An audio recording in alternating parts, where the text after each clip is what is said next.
মাছ চাষ করবেন, এই মাছ চাষের সিংহভাগ মানে বড় অংশই খরচ হয় কোথায়? এই মাছের খাবারের পিছনে। তাহলে অবশ্যই এই খাবারটা যাতে ভালো মানের হয় এরকম জিনিস আপনি খুঁজতেছেন। তাহলে কোন কোম্পানির খাবারটা সবচেয়ে ভালো হবে, অথবা কোন খাবারটা খাওয়ালে মাছের রেজাল্ট ভালো আসবে, অর্থাৎ মাছ চাষের জন্য সেরা ফিট কোনটা, কোন খাবারটা খাওয়ালে মাছের গ্রোথ দ্রুত আসবে, কোন খাবারটা খাওয়ালে মাছ দ্রুত বড় হবে, কোন খাবারটা খাওয়ালে মাছের খাদ্য খরচ কমবে, কোন খাবারটা খাওয়ালে মাছ অল্প খাবার খেয়ে দ্রুত বড় হবে, এই জিনিস সম্পর্কে আমরা জানার চেষ্টা করবো। তো চলুন শুরু করা যাক। দেখুন, আপনি মাছকে বিভিন্ন ধরনের ফিড খাওয়াতে পারেন, আপনি নিজে হাতে বানানো খাবার খাওয়াতে পারেন, অর্থাৎ বিভিন্ন ধরনের খাদ্য উপাদান পাওয়া যায়। যেমন ধরেন আপনি ডিওআরবি সংগ্রহ করছেন, শুটকির গুঁড়া সংগ্রহ করছেন, সরিষার খোল সংগ্রহ করছেন, এগুলো মিশে আপনি কি করবেন, খাবার তৈরি করে মাছের খাওয়াতে পারেন।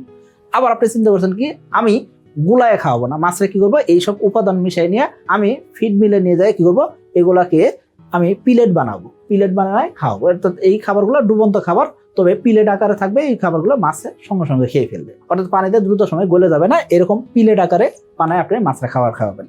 অথবা আপনি কি করবেন, এই ডুবন্ত খাবারে কিনা খাওয়াবেন, অর্থাৎ ডুবন্ত খাবারও কিন্তু কিনা পাওয়া যায়, সেটা আপনি খাওয়াবেন। অর্থাৎ আপনি মাছ চাষ করতেছেন, যে কোনো মাছ চাষ হতে পারে, সেই মাছ চাষের ক্ষেত্রে আপনি অনেক ধরনের খাবার দিতে পারেন। আবার আপনি চিন্তা করছেন কি, আমি কি করবো, ভাসমান খাবার দিব। কেন?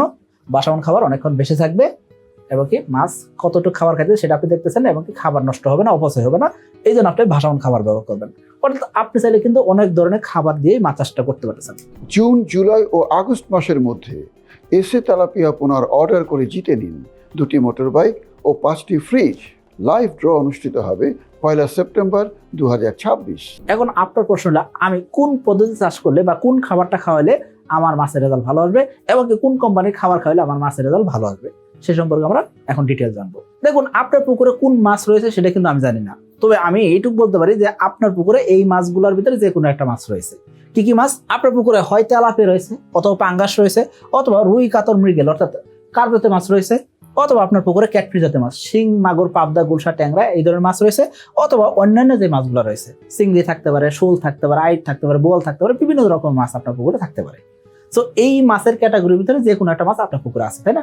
সো এই মাছের জন্য আপনি কোন কোম্পানি খাবার খাবেন, বা কত % প্রোটিনযুক্ত খাবার খাবেন, বা কোন খাবারটা খাওয়ালে মাছের রেজাল্ট ভালো হবে, সেই সম্পর্কে আমরা জানার চেষ্টা করবো। দেখুন, আপনার পুকুরে তেলাপিয়া মাছ রয়েছে। এখন আপনি পোনা সংগ্রহ করছেন কতদিনের? 28 দিন বয়সের মনোসেক্স তেলাপিয়া পোনা সংগ্রহ করছেন। 28 দিন হরমোন করলে মনোসেক্স তেলাপিয়া হয়। আপনি ভালো একটা কোম্পানি থেকে তেলাপিয়া পোনা সংগ্রহ করছেন। আপনি চাইলে আমাদের কোম্পানি থেকে এসে তেলাপিয়া পোনা সংগ্রহ করতে পারেন। এখন ছোট পোনা যেহেতু, এই ছোট পোনার জন্য আপনাকে প্রোটিন মাত্রা দিতে হবে ভালো মানে প্রোটিন দিলে মাছের মাংস গঠন হবে ভালো করে, এতে করে কিন্তু মাছের গ্রোথ ভালো পাবেন। এই জন্য আপনি যখন তেলাপিয়া পোনা সংগ্রহ করবেন, আপনি এই তেলাপিয়া পোনাকে 35% প্লাস প্রোটিনযুক্ত খাবার খাওয়াবেন। মাছ যখন মোটামুটি ছোট পোনা, এই অবস্থায় আপনি কি করবেন, এদেরকে 35% আশপাশে প্রোটিনযুক্ত খাবার খাওয়াবেন। মাছের সাইজ যখন বড় হয়ে গেছে তখন কি করবেন, 28 থেকে 30% প্রোটিনযুক্ত খাবার খাওয়াবেন। এখন আপনি বলতে পারেন, ভাই কোন কোম্পানির খাবার খাওয়াবো, বা আমি এই যে খাবারটা দিব সেক্ষেত্রে ভাসমান খাবার দিব নাকি ডুবন্ত খাবার দিব? অবশ্যই তেলাপিয়া চাষের ক্ষেত্রে আপনি ভাসমান পিলেট খাবারটাই দিবেন। এতে করে কি হবে, খাবারটা অপচয় কম হবে এবং লাভটা বেশি হবে। এখন আপনি বলতে পারেন, ভাই কোন কোম্পানির খাবার খাওয়াবো? এই ক্ষেত্রে আপনি এই যে প্রোটিন মাত্রাটা দেখতেছেন, এই প্রোটিন মাত্রাটা আপনি সকল কোম্পানির ক্ষেত্রে দেখবেন কি অবশ্যই প্রোটিন মাত্রা দেখা যায়। সো এক এক কোম্পানি কিন্তু এক এক প্রোটিন মাত্রায় দিয়ে থাকে, সেই প্রোটিন মাত্রা দেখে আপনি মাছের জন্য খাবার কিনে নিয়ে আসবেন। অর্থাৎ স্পেসিফিক অমুক কোম্পানির খাবারে খাওয়াইতে হবে এরকম নয়। সো আপনি এই প্রোটিনটা সঠিক আছে কিনা সেটা জেনে বুঝে খাওয়াইতে হবে। এখন এই প্রোটিন মাত্রার ভিতরে আবার একটা জিনিস আছে, সেটা কি হজমযোগ্য প্রোটিন, আর সেটা হলো হজম অযোগ্য প্রোটিন। অর্থাৎ একটা প্রোটিনযুক্ত খাবার, সেই খাবারটা মাছ খাইলো ঠিকই, কিন্তু প্রোটিনটা সঠিকভাবে হজম হয় নাই। সম্পূর্ণ প্রোটিন হজম হইতে হলে কি লাগবে, ফ্যাট লাগবে। আবার অন্যদিকে এই অহজমযোগ্য প্রোটিনটাও কিন্তু মাছের মলমূত্র আকারে বেড়ে আসতেছে, অর্থাৎ এই খাবারটা হজম হয় নাই, অর্থাৎ সকল খাবারটা কাজে লাগতেছে না।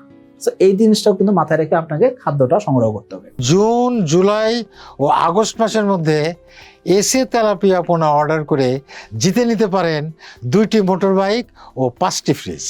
লটারির লাইভ ড্র হবে 1 সেপ্টেম্বর। পাঙ্গাস মাছের ক্ষেত্রে ছোট পোনা যখন সংগ্রহ করবেন সেক্ষেত্রে 35% প্লাস প্রোটিনযুক্ত খাবার খাবেন। মাছ যখন বড় হয়ে যাবে তখন 27 থেকে 30% প্রোটিনযুক্ত খাবার দিবেন। এই ক্ষেত্রে ভাসমান এবং ডুবন্ত পিলেট খাবার দিতে পারেন। আপনি যখন রুই, কাতল, মৃগেল, বাংলা মাছ চাষ করবেন সেক্ষেত্রে ছোট পোনার ক্ষেত্রে 35% প্লাস প্রোটিনযুক্ত খাবার খাবেন, আর বড় মাছ যখন 24 থেকে 26% প্রোটিনযুক্ত খাবার খাবেন।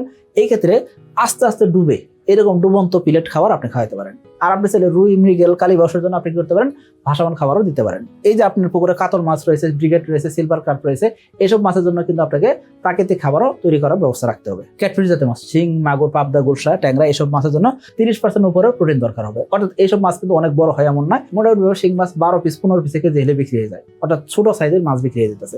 ট্যাংরা মাছ 50-60 পিসে 70 পিসে কেজি হলে বিক্রি হইতেছে। গুলশা মাছ মোটামুটি 25 পিস 30 পিসে কেজি হলে বিক্রি হইতেছে।